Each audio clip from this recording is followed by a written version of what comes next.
Tadi aku dapat info dari Indosiar, kayaknya tetap pakai virtual gift sampai grand final. Kayak dulu pakai SMS sampai grand final. Bagi peserta yang melaju ke fase akhir, tekanan mental seringkali lebih berat daripada tantangan teknis.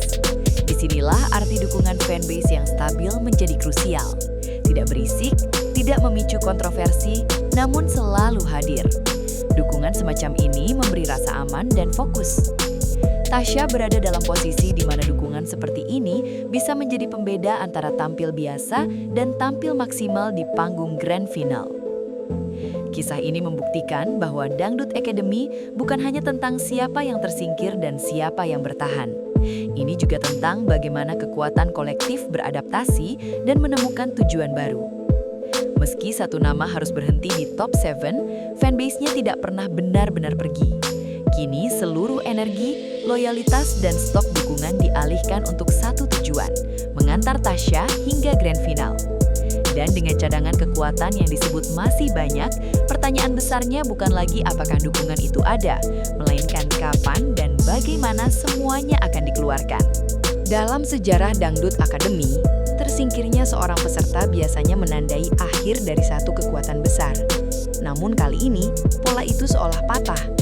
Meski sang idola harus berhenti di babak top 7, fanbase yang selama ini menopangnya justru tidak ikut menghilang. Tidak ada tanda-tanda pembubaran, tidak ada penurunan aktivitas signifikan. Sebaliknya, komunitas ini justru menunjukkan konsolidasi yang lebih rapi.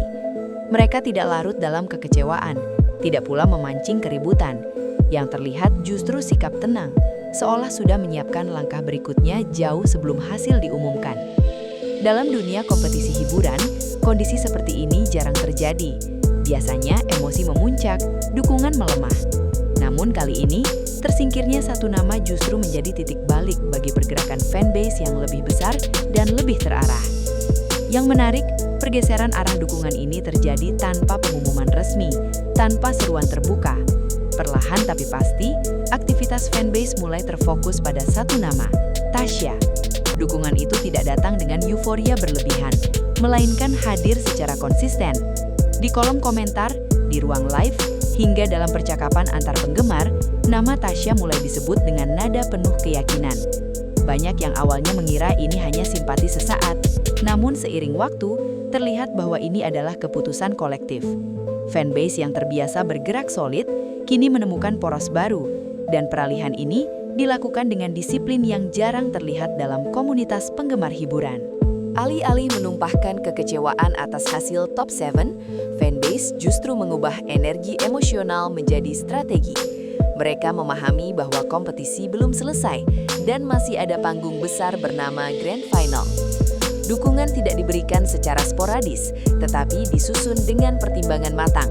Siapa yang harus didorong, kapan harus hadir, dan seberapa besar kekuatan yang dikeluarkan. Pendekatan ini menunjukkan bahwa fanbase tidak lagi bergerak berdasarkan emosi semata, melainkan membaca dinamika kompetisi sebagai sebuah sistem.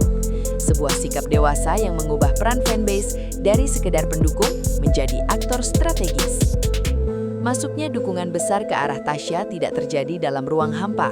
Tasya berada di fase kompetisi yang paling menentukan, di mana tekanan meningkat dan setiap dukungan memiliki dampak psikologis yang signifikan.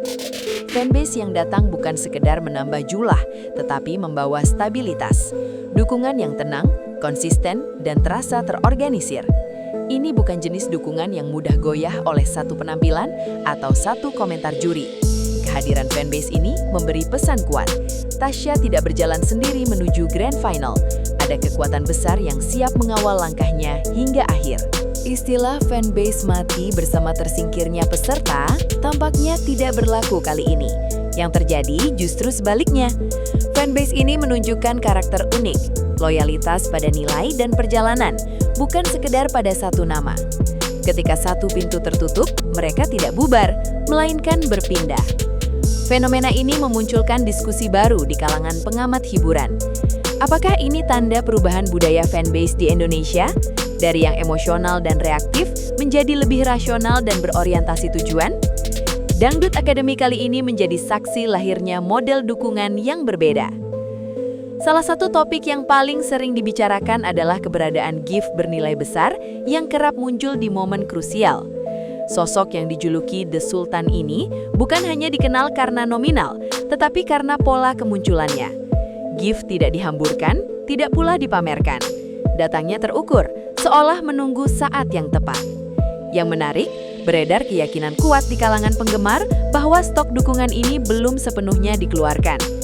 Sebuah sinyal kekuatan cadangan yang membuat banyak pihak mulai berhitung ulang menjelang Grand Final.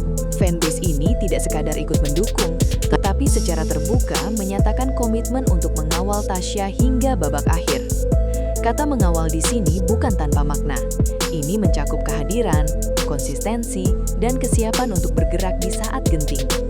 Mereka tidak tertarik pada sensasi sesaat, melainkan pada hasil akhir. Pendekatan ini membuat dukungan terasa lebih serius, lebih terstruktur, dan tentu saja lebih berpengaruh dalam atmosfer kompetisi.